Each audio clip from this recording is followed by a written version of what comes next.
यो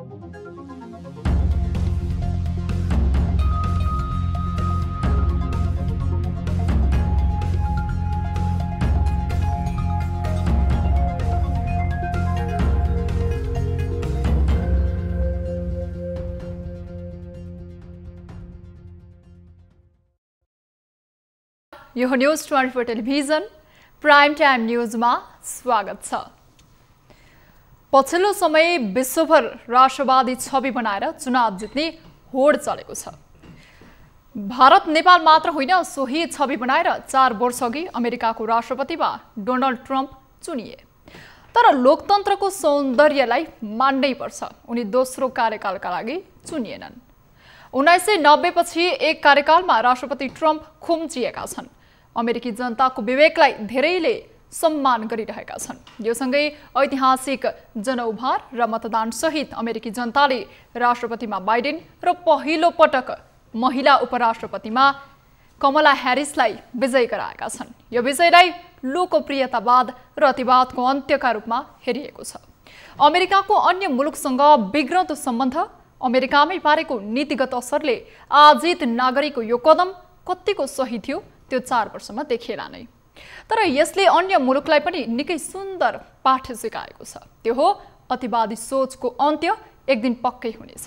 त्यसैले नागरिकका पक्षमा काम गरे मात्रै सोचे अनुरूपको चुनावी परिणाम आउनेछ। अब प्राइम टाइम न्यूजका हेडलाइन्स। 46औं अमेरिकी राष्ट्रपतिमा बाइडेन निर्वाचित, कमला ह्यारिस बनिन् प्रथम महिला उपराष्ट्रपति। नेपाल हेर्ने अमेरिकी दृष्टिकोण परिवर्तन हुने विश्वास।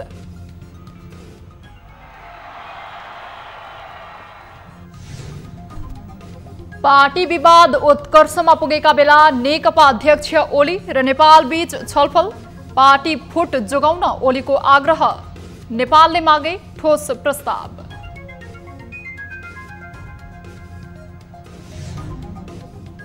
चौबीस घण्टामा थप 2800 कोरोना संक्रमित, उपत्यकाकै 1521 संक्रमितले ज्यान गुमाउँदा मृतकको संख्या 1108 पुग्यो।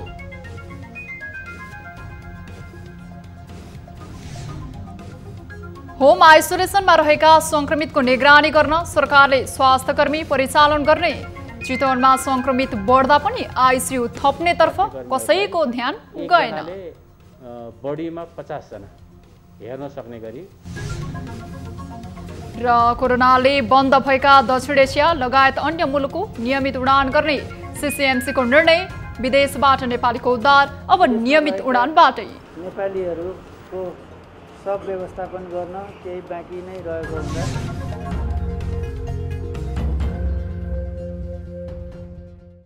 हामी निरन्तर न्यूजमा छौं। अमेरिकाको 46औं राष्ट्रपतिमा जो बाइडेन निर्वाचित भएका छन्। जनवरी 20बाट राष्ट्रपति पद सम्हाल्ने बाइडेनले 32 वर्षदेखि देख्दै आएको सपना पूरा गरेका छन्। उता उपराष्ट्रपतिमा निर्वाचित कमला ह्यारिस अमेरिकी इतिहासको पहिलो महिला उपराष्ट्रपति बन्न सफल भएकी छन्। यी दुई पात्रले अब अमेरिकाका लागि 4 वर्ष शासन गर्नेछन् भने विश्वसँगको अमेरिकी सम्बन्ध, नागरिकले बाइडेन र बन्दुक र गर्भपतनका मुद्दामा ह्यारिसबाट विश्वले नै धेरै अपेक्षा गरेको छ। एक रिपोर्ट।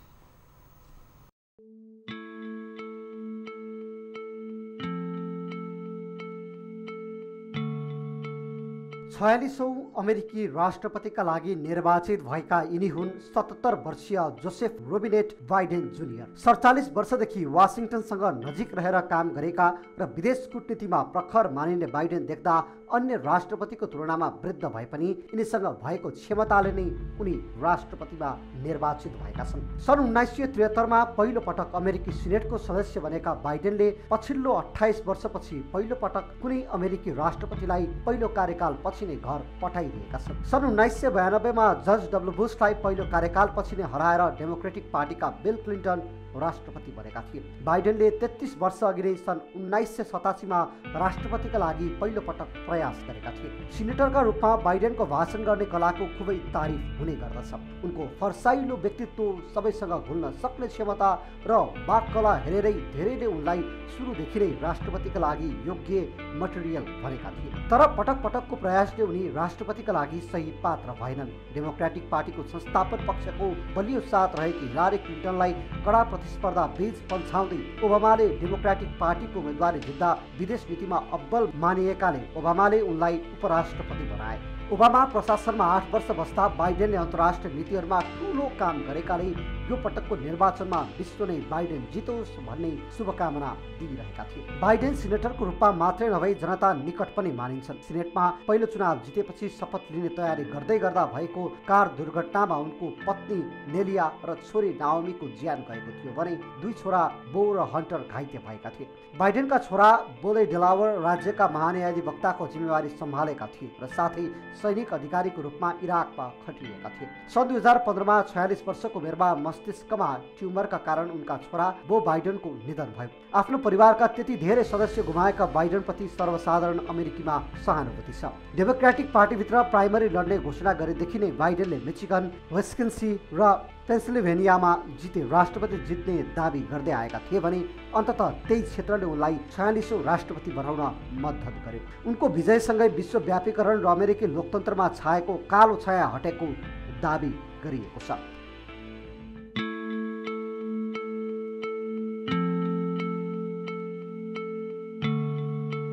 उता भारतीय आमा श्यामला गोपालन र जमैकन बाबु डोनाल्ड जेस्पर ह्यारिसकी सन्तानका रूपमा क्यालिफोर्नियामा जन्मिएकी कमला ह्यारिस अमेरिकाको पहिलो महिला उपराष्ट्रपति निर्वाचित भएकी छन्। अमेरिकाका दुवै प्रमुख पार्टीले आजसम्म कुनै अश्वेत महिलालाई उपराष्ट्रपति पदका लागि उम्मेद्वार उठाएको इतिहास थिएन। सन् 2008मा रिपब्लिकन पार्टीले सारा पेलिनलाई आफ्नो पार्टीको तर्फबाट उम्मेद्वार बनाएको थियो भने सन् 1984मा डेमोक्रेटिक पार्टीले गेराल्डिन फेरारोलाई आफ्नो उम्मेद्वार बनाएको थियो। तर दुवैले चुनावमा हार बेहोरेका थिए भने पहिलो जित कमलाको नाममा दर्ता समेत भएको छ।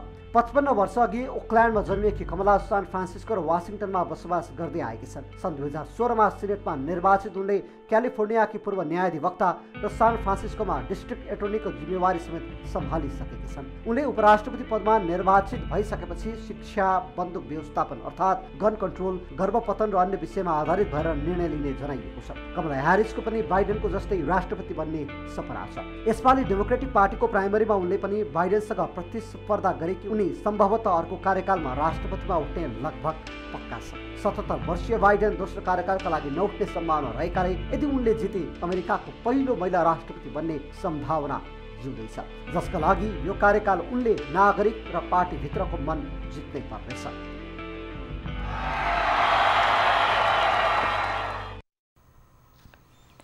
नेपालमा भइरहेका पछिल्ला राजनीतिक घटनाक्रम भन्दा पनि केही दिन यता नेपालीको ध्यान अमेरिकी राष्ट्रपतिको निर्वाचनमा केन्द्रित थियो। धेरैलाई राष्ट्रपतिमा बाइडेन र उपराष्ट्रपतिमा कमलाले निर्वाचित हुन्छन् वा हुँदैनन् भन्ने चासो थियो। खासमा निर्वाचित दुवैको नेपालसँग कुनै सम्बन्ध नभए पनि यसअघि ट्रम्पको कार्यकालमा लिएका केही आप्रवासी नीतिदेखि इन्डो पेसिफिक र एमसिसीलाई लिएर बाइडेन केही लचक पात्र भएकाले पनि उनी चुनिदा नेपालमा उत्साह देखिएको छ।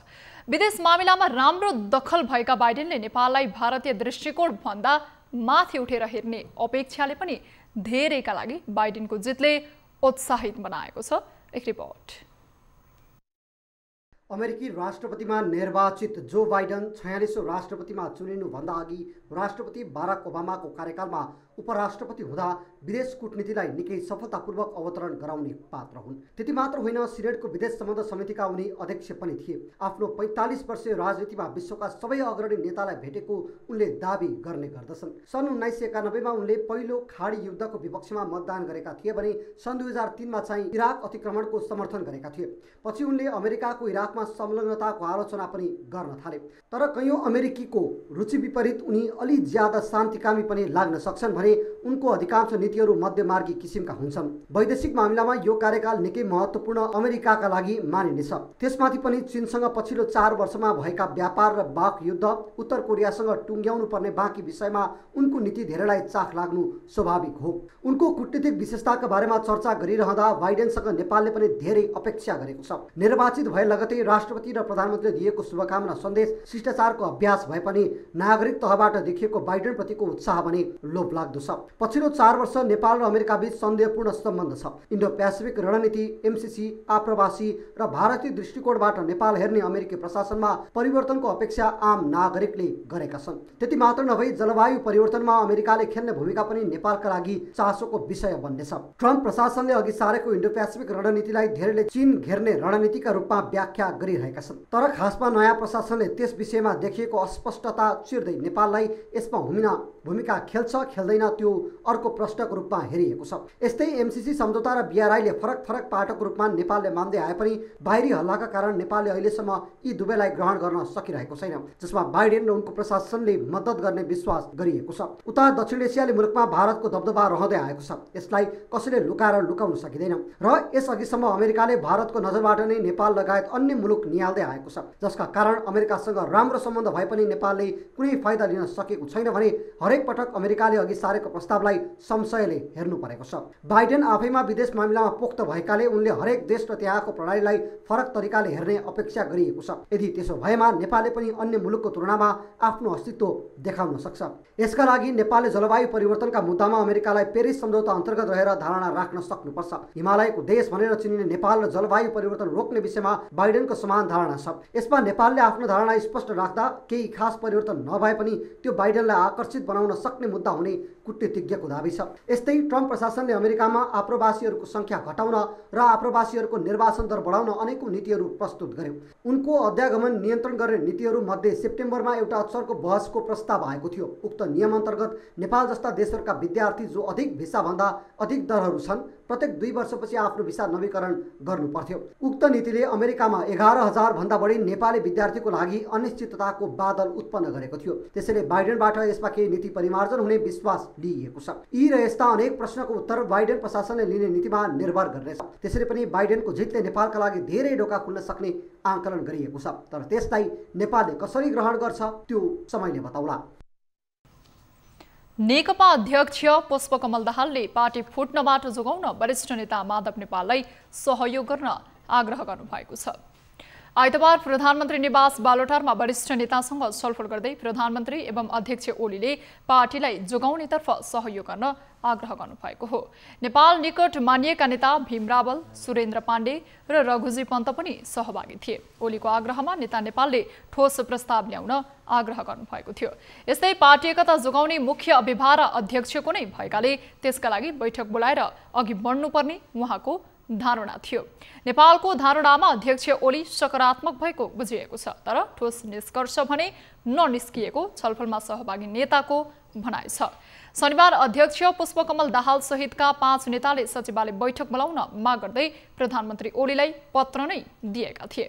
पत्रमा दाहाल, वरिष्ठ नेता झलनाथ खनाल, नेपाल उपाध्यक्ष वामदेव गौतम र प्रवक्ता नारायण काजी श्रेष्ठले हस्ताक्षर गरेका थिए। शनिबार बालोटारको बैठकमा प्रधानमन्त्री ओली र दाहाल बीच चर्काचर्की नै परेको थियो। उता विवादका बीच पूर्व एमाले र पूर्व माओवादीहरू छुट्टा छुट्टै गुटगत फेलामा सक्रिय रहँदै आएका छन्। नेपालमा कोरोना भाइरसबाट संक्रमित हुनेको संख्या 1,94,453 पुगेको छ।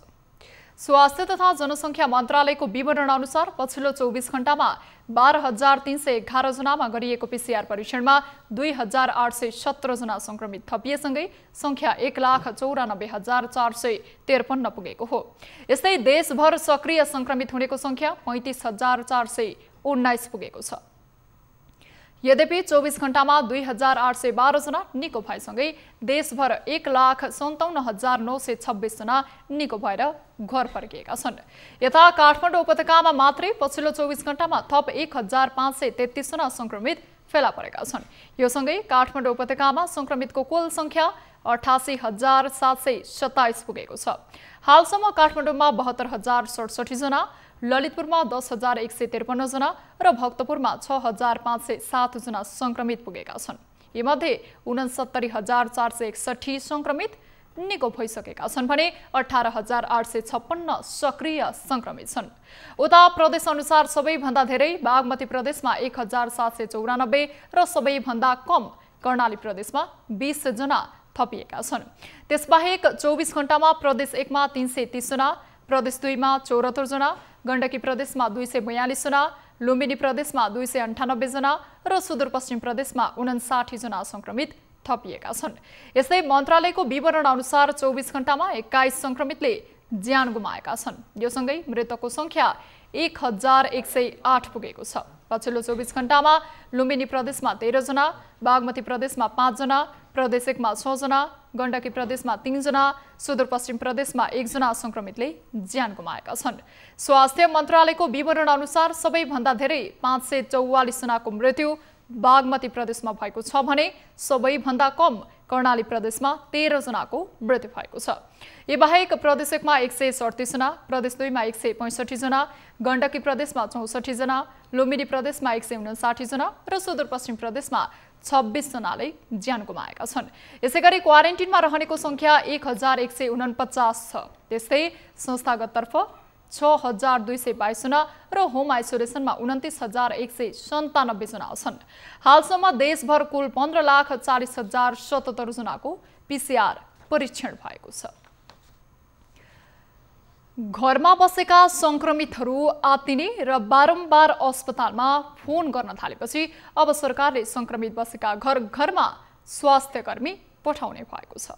अस्पतालका बेडहरू संक्रमितले भरिएपछि सरकारले गम्भीर अवस्था नभएका संक्रमितलाई घरमै बस्न आग्रह गरेको थियो। एक रिपोर्ट। स्वास्थ्य मन्त्रालय स्वास्थ्य सेवा विभाग अन्तर्गतको उपचारात्मक सेवा महाशाखाले होम आइसोलेसनमा बसेका संक्रमितको हेरचाहका लागि स्वास्थ्य कर्मी परिचालन गर्ने जनाएको छ। होम आइसोलेसनमा बसिरहनुभएका मानिसहरूलाई केही स्वास्थ्य समस्या पर्यो वा केही चाहिँ सल्लाह चाहियो भन्ने त कोही र भन्नाले उहाँहरू चाहिँ को निगरानी गर्ने कोही स्वास्थ्य कर्मी त चाहिँ रहनु पर्यो भन्ने कुरा आइसकेपछि स्वास्थ्य कर्मीहरूलाई एकजनाले बढीमा 50 जना हेर्न सक्ने गरी र पर केस चाहिँ 200 चाहिँ भनेर दिन सक्ने गरी क्याबिनेटबाट पास भयो। आइतबारसम्म देशभर 29,197 संक्रमित होम आइसोलेसनमा छन्। यसरी बसेका कयौं संक्रमित आत्तिन थालेका छन् भने कयौं अस्पताल गएर चिकित्सक स्वास्थ्य कर्मीको निगरानीमा बस्न चाहन्छन्, तर अस्पतालमा बेड पाउन मुस्किल छ। बेड पाए पनि धेरै दिन अस्पताल बस्दा खर्च धान्न पनि मुस्किल छ। यस्तो स्थितिमा गम्भीर नभएका संक्रमितलाई स्वास्थ्य कर्मीले घरमै गएर सामान्य स्वास्थ्य जाँच सल्लाह सुझाव दिन आवश्यक महसुस गरेर स्वास्थ्य कर्मी परिचालन गर्न लागि उपचारात्मक सेवा महाशाखाले जनाएको छ। 6 महिना अघि नै जनशक्ति मार्गदर्शन तयार पारेको मन्त्रालयले सो अनुसार स्वास्थ्य कर्मी परिचालन गर्न नसक्ने भएपछि पुनः अर्को मापदण्ड तयार पारेको छ। हालको मापदण्डमा निजी स्वास्थ्य संस्थाले पनि अनुमति लिएर होम आइसोलेसनमा स्वास्थ्य कर्मी परिचालन गर्न पाउने छन्। यता स्वास्थ्य मन्त्रालयले पनि होम आइसोलेसनमा रहेका कोरोना संक्रमितको निगरानी गर्न टोली परिचालन गर्ने जनाएको छ। मन्त्रालयका प्रवक्ता डाक्टर जागेश्वर गौतमले उपत्यकाको वडा स्तरमा क्लस्टर खडा गरी होम क्वारेन्टाइन वा आइसोलेसनमा रहेका संक्रमितको निगरानी गरिने बताउनु भएको हो। आइसोलेसनमा बसेका व्यक्तिहरूको काम संयोजन गर्ने सम्बन्धमा व्यवस्थापन गर्ने कार्य सर्भिलेन्स तथा CICT टिमले आवश्यक व्यवस्थापन गर्ने निर्णय भएको छ। स्वास्थ्य मन्त्रालयले होम आइसोलेसनमा खटाइएका स्वास्थ्य कर्मी प्रति संक्रमित हेरे बापत 2 देखि 300 को दरमा दैनिक भत्ता मन्त्रालयले उपलब्ध गराउनेछ। महाशाखाले तयार पारेको मापदण्डले घरमा बसेका 50 संक्रमित बराबर 1 स्वास्थ्य कर्मी रहने र आइसोलेसन केन्द्रमा बसेका सोही संख्या बराबर 1 मेडिकल अधिकृत र 2 जना सुरक्षा कर्मी दिने व्यवस्था गरेको छ। त्यस्तै 25 जना संक्रमितका लागि 2 जना नर्स वा पारामेडिक र 2 जना सरसफाई कर्मचारी हुनुपर्ने मापदण्डले स्पष्ट व्यवस्था गरेको छ भने सेवा अवधि 12 घण्टाको तोकिएको छ। क्यामेरामा कान्छा डङ्गोलका साथ टिभी जर्नलिस्ट रिया भण्डारी, काठमाडौँ। न्युजहरू अझै बाँकी नै छन्, अहिलेलाई ब्रेक।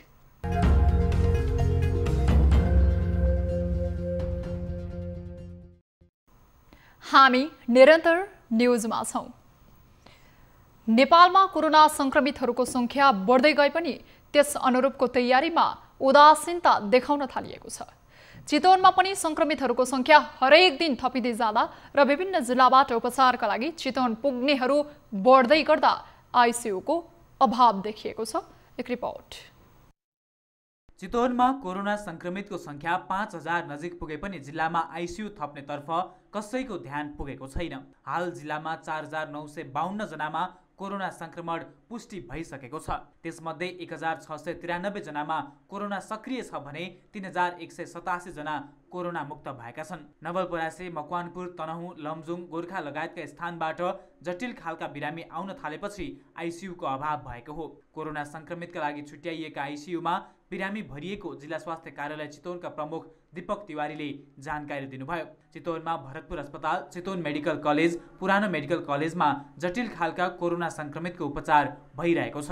यी अस्पतालले 55 वटा आइसियु मात्र कोरोना संक्रमितका लागि छुट्याएका छन्, तर अस्पतालमा बनाइएका आइसोलेसन भने खाली हुँदै गएको तिवारीले बताउनुभयो। चितवनमा चाहिँ यो व्यवस्थापनको लागि स्थानीय तहमा आइसोलेसनहरू सञ्चालित छन् र अब जटिल खालका र समस्या भएकाहरूलाई अस्पताल, विशेष गरी 3टा अस्पताल, भरतपुर अस्पताल, सिएमसी र सिएमएस 3टा अस्पतालले चाहिँ सेवा प्रदान गरिरहेको अवस्था छ। कोरोना संक्रमित बढ्दा चितवनमा आइसियु कक्षको भने विस्तार गरिएको छैन। जिल्लामा 181 वटा आइसियु रहे पनि 55 वटा मात्र कोरोना संक्रमितका लागि छुट्याइएको छ। तत्काल आइसियु तयार गर्ने अवस्था नरहेकाले एसडियु हाई डिपेन्डेन्सी केयर युनिट निर्माण गर्न निर्देशन दिएको प्रमुख तिवारीको भनाइ छ। चितवन जिल्लाको मात्रै जनसङ्ख्याको अनुपातमा हेर्ने हो भने त यहाँ उपलब्ध सेवा सुविधा ठिकै देखिन्छ अहिलेको अवस्थामा, तर यहाँ चाहिँ यो रिफरल साइट पनि भएको हुँदा अन्य जिल्लाका पनि सङ्क्रमितहरू र अन्य जिल्लामा कम्प्लिकेसन भएकाहरू पनि आउने क्रम बढ्दो हुँदाखेरि चाहिँ अब पछिल्लो समयमा अलिकति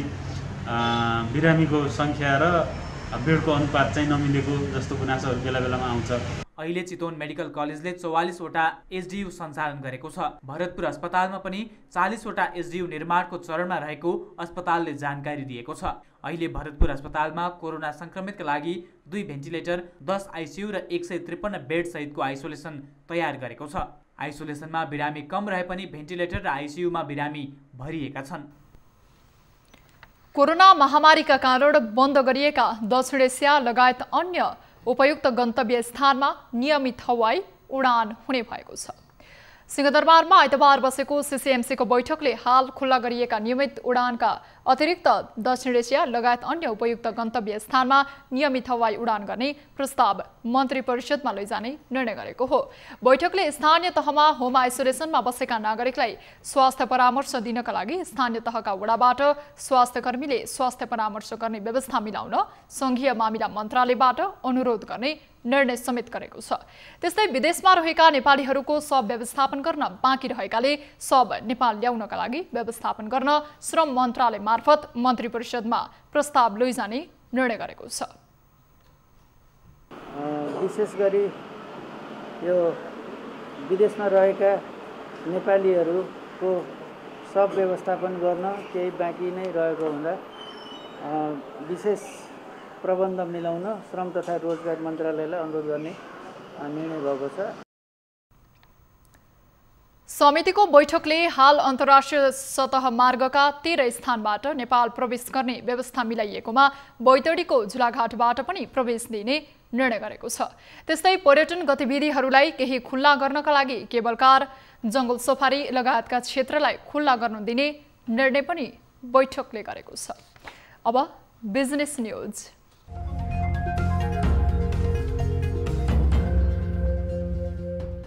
गत साता लगातार गिरावट आएको शेयर बजारमा सुधारको संकेत देखिएको छ। आइतबार शेयर बजारमा दोहोरो अङ्कको सुधार आउँदा कारोबार रकम पनि बढेको छ। नेप्से परिसूचक 12.49 अङ्कले बढेर 1648.58 बिन्दुमा कायम भएको छ। आइतबार शेयर बजारमा ट्रेडिङ, उत्पादन तथा प्रशोधन, जलविद्युत, जीवन बीमा लगायतका उपसमूहमा लगानीकर्ता आकर्षित भएका छन्। बैंकिङ समूहको उपसूचकमा भने गिरावट आएको छ। 198 कम्पनीको 1,08,63,456 किता शेयर 3,52,67,77,261 रुपैयाँको शेयर किनबेच भएको छ। कारोबार रकमको आधारमा नेपाल पुनर्बिमा कम्पनी रहेको छ। कम्पनीको 25,92,02,482 रुपैयाँको सेयर किनबेच भएको छ। दोस्रो र तेस्रो स्थानमा हिमालयन डिस्टिलरी र शिखर इन्स्योरेन्स रहेका छन्।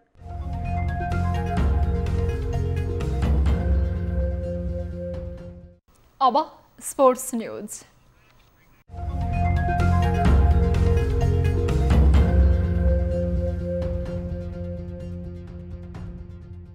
मैत्रीपूर्ण खेलका लागि बङ्गलादेश पुगेको नेपाली राष्ट्रिय पुरुष फुटबल टिमले आइतबारबाट ढाकामा प्रशिक्षण सुरु गरेको छ। नेपाली टोलीको कोरोना रिपोर्ट नेगेटिभ आएसँगै प्रशिक्षण सुरु गरेको हो। नेपाली टिमले शेख जमल रङ्गशालामा 4 दिन प्रशिक्षण गर्नेछ। यसअघि नेपाली टिमले प्रशिक्षणको अनुमति पाएको थिएन। नेपाली टिम होटलमै क्वारेन्टिनमा थियो, तर शनिबार 25 खेलाडी सहित अफिसियलको कोरोना रिपोर्ट नेगेटिभ आएपछि नेपाललाई प्रशिक्षणको अनुमति मिलेको हो। नेपालले कार्तिक 28 र मङ्सिर 2 गते बङ्गलादेशसँग 2 मैत्रीपूर्ण खेल खेल्नेछ। नेपाल र बङ्गलादेश बीचको दुवै खेल बङ्गबन्धु राष्ट्रिय रङ्गशालामा आयोजना हुनेछ। फिफा विश्वकप छनौटको दोस्रो चरण खेलिरहेको नेपालले तयारीका लागि मैत्रीपूर्ण खेल खेल्न लागेको हो। ढाका आएपछि मैदानमै अभ्यास गराउन पाएका प्रशिक्षक बालगोपाल महर्जन कोरोनाका कारण केही समस्या देखिए पनि नतिजा नेपालले राम्रो ल्याउनेमा विश्वस्त छन्। यस्तै कप्तान किरण चेम्जोङले पनि नेपाल र बङ्गलादेशको स्तर समान रहेकाले मैत्रीपूर्ण म्याचमा तीव्र प्रतिस्पर्धा हुने दावी गरेका छन्। नेपाली टोली गत बिहीबार ढाका पुगेको थियो।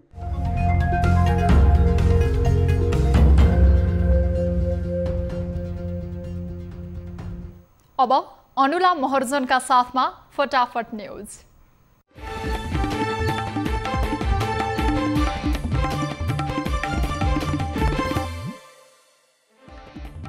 राष्ट्रपति विद्यादेवी भण्डारीद्वारा अमेरिकी राष्ट्रपतिमा निर्वाचित डेमोक्रेटिक जो बाइडेन तथा उपराष्ट्रपतिमा निर्वाचित कमला ह्यारिसलाई बधाई ज्ञापन। नेपाल अमेरिका बीचको द्विपक्षीय सम्बन्ध अझ सुदृढ हुने विश्वास व्यक्त। पार्टी विवाद बढिरहँदा नेकपा अध्यक्ष केपी ओली आन्तरिक छलफलमा, माधव नेपालसँग छलफल सँगै मिलेर जान आग्रह। संक्रमितको रेखदेखका लागि सरकारले अब घर घरमै स्वास्थ्यकर्मी परिचालन गर्ने। सेवामा खटिने स्वास्थ्यकर्मीलाई एकजना संक्रमितलाई हेरे बापत 2 देखि 300 को दरले दैनिक भत्ता उपलब्ध गराइने। काठमाडौँ उपत्यकामा एकै दिन थपिए 1533 जना नयाँ कोरोना संक्रमित। काठमाडौँमा 1294, भक्तपुरमा 77 र ललितपुरमा 162 जनामा संक्रमण पुष्टि। पछिल्लो 24 घण्टामा थप 2800 कोरोना संक्रमित थपिए। कोरोनाबाट आइतबार थप 21 जनाको मृत्यु। नेपालमा कोरोना संक्रमणबाट मृत्यु हुनेको संख्या 1108 पुग्यो। विदेशमा अलपत्र परेका नेपालीहरूको उद्धार उडान बन्द गर्न सरकारलाई सिफारिस। पुनः उद्धार गर्नु परेमा नियमित उडानबाट नै ल्याउने व्यवस्था मिलाउनु पर्ने निर्णय। फास्ट ट्र्याक विधि अपनाएर सुकुम्बासीको काम गर्न भूमि व्यवस्था मन्त्री पद्मा अर्यालको निर्देशन। भूमिहीन सुकुम्बासी पहिचान र प्रमाणीकरणको आधार र मापदण्ड तय गरियो। पूर्व मन्त्री गोकुल बास्कोटाले गरे नेकपा सचिवालय पुनर्गठनको प्रस्ताव। नयाँ पुस्तालाई नेतृत्व हस्तान्तरण र नेतृत्व विवाद अन्त्यका लागि पनि नयाँ पुस्ताको बाहुल्यता हुनुपर्ने उल्लेख। काठमाडौँ उपत्यकाभित्र बनाउने भनिएका 4वटा सैटेलाइट सिटीको विस्तृत परियोजना प्रतिवेदन डीपीआर तयार। निर्माण सक्न 3 खर्ब 50 अर्बभन्दा बढी लाग्ने अनुमान। शान्ति मिशनका लागि 213 जना सेनाको टोली दक्षिण सुडान प्रस्थान। कोरोनाका कारण सम्पूर्ण सुरक्षा सतर्कताका साथ शान्ति स्थापनाका लागि टोली खटाइयो। स्वास्थ्य मन्त्रालयलाई भारत सरकारद्वारा 28वटा भेन्टिलेटर सहयोग। स्वास्थ्य मन्त्री भानुभक्त ढकाललाई भारतीय राजदूत विनय मोहन क्वात्राले गरे हस्तान्तरण। दीपावली र छठ नजिकिएसँगै सिराहामा माटो र बाँसका सामग्रीको बिक्री बढ्यो। अरू वर्षहरूमा जस्तै यस वर्ष पनि माटोका सामग्री बनाउन भ्याइ नभ्याइ। स्याङ्जामा जीव दुर्घटना हुँदा 1 जनाको मृत्यु, 4 जना घाइते। मृत्यु हुनेमा स्याङ्जा भिरकोट 5 का 17 वर्षीय असीम सेन। रेड पाण्डाको छालासहित ललितपुरबाट 6 जना पक्राउ। विशेष सूचनाको आधारमा महालक्ष्मी नगरपालिका 4 इमाडोल स्थित दीपक लिम्बुको घरबाट 6 जनालाई नियन्त्रणमा लियो। महोत्तरीको जलेश्वर स्थित नदी उत्खननमा प्रयोग भएका सवारी साधन सशस्त्र प्रहरीको नियन्त्रणमा। 2वटा डोजर र धुवानी गर्ने 5वटा ट्र्याक्टर नियन्त्रणमा। हेटौडा औद्योगिक क्षेत्रका उद्योगमाथि कारबाही गरिने 75% भन्दा बढी उद्योगले गुणस्तर तथा नापतौल विभागबाट अनुमति पत्र नलिई सञ्चालन गरेको पाइयो। आइतबार सुनको मूल्य 500 रुपैयाँले बढेर प्रति तोला 97,700 रुपैयाँमा कारोबार। चाँदीको मूल्यमा भने 20 रुपैयाँले वृद्धि भई प्रति तोला 1275 रुपैयाँ कायम। आज नेप्से परिसूचकमा दोहोरो अङ्कले वृद्धि, बुलिस ट्रेन्डमा प्रवेश गरेको विश्लेषण। नेपालगञ्ज म्याराथोनको 6औं संस्करण मङ्सिर पहिलो साता हुने, सामाजिक एकताको प्रतीक खेलकुद मार्फत शहरलाई चिनाउने उद्देश्य। आइपिएलको दोस्रो क्वालिफायर खेल आज दिल्ली र हैदराबाद भिड्दै जित्ने टोली फाइनलमा मुम्बईसँग प्रतिस्पर्धा गर्ने। दिल्लीले दोस्रो क्वालिफायर खेल्नु अघि सन्दीपले गरे ट्विट, आफ्नो नियन्त्रणमा नहुने कुरामा धेरै सोच्न सकिँदैन। विश्वमा कोरोना संक्रमितको संख्या 5 करोड नाग्यो, एकै दिन 6 लाखमा संक्रमण, अमेरिका सबैभन्दा बढी प्रभावित। इतिहास रच्दै जो बाइडेन बने अमेरिकाको 46औं राष्ट्रपति, विश्वभरबाट बधाईको ओइरो। ओबामा विरुद्ध गलत प्रचारले चर्चामा आएका डोनाल्ड ट्रम्प बाइडेनसँग पराजित। र म्यानमारमा संसदका लागि आज आम निर्वाचन, आङ सान सुकीको दलले बहुमत प्राप्त गर्ने अनुमान।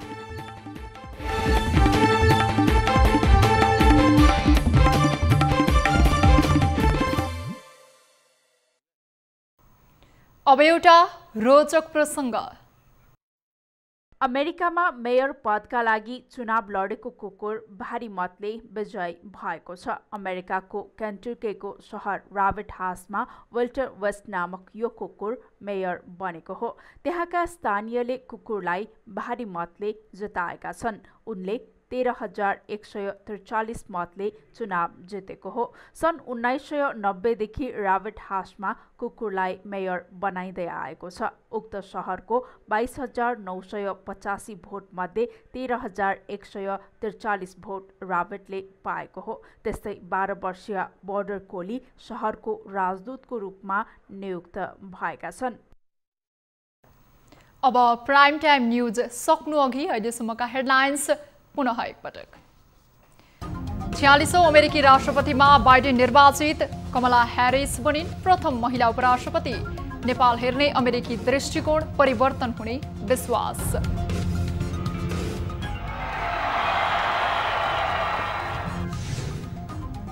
पार्टी विवाद उत्कर्षमा पुगेका बेला नेकपा अध्यक्ष ओली र नेपालबीच छलफल। पार्टी फुट जोगाउन ओलीको आग्रह, नेपालले मागे ठोस प्रस्ताव।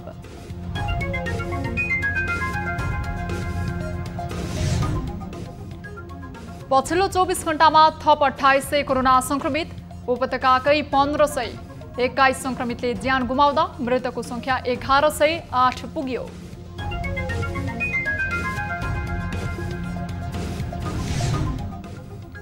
होम आइसोलेसनमा रहेका संक्रमितको निगरानी गर्न सरकारले स्वास्थ्यकर्मी परिचालन गर्ने। चितवनमा संक्रमित बढ्दा पनि आइसियु थप्नेतर्फ कसैको ध्यान गएन। बढीमा 50 जना हेर्न सक्ने गरी। र कोरोनाले बन्द भएका दक्षिण एसिया लगायत अन्य मुलुकको नियमित उडान गर्ने सीसीएमसीको निर्णय। विदेशबाट नेपालीको उद्धार अब नियमित उडानबाटै। विदेशमा रहेका नेपालीहरूको सब व्यवस्थापन गर्न केही बाँकी नै रहेको हुन्छ।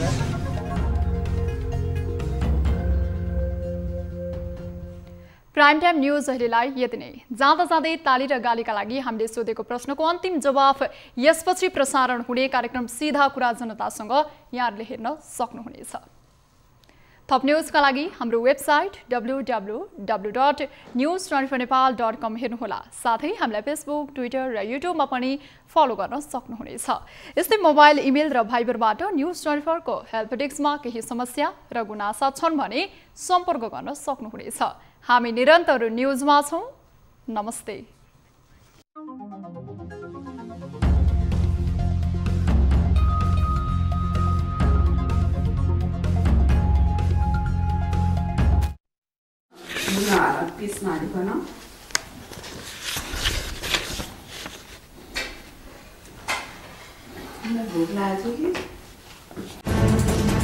कोरोनाले सृजना गरेको संकटमा पल पलका न्यूज अपडेट र हर क्षेत्रको कभरेजका लागि न्युज 24 नेपाल युट्युब च्यानललाई सब्स्क्राइब गर्नुहोला।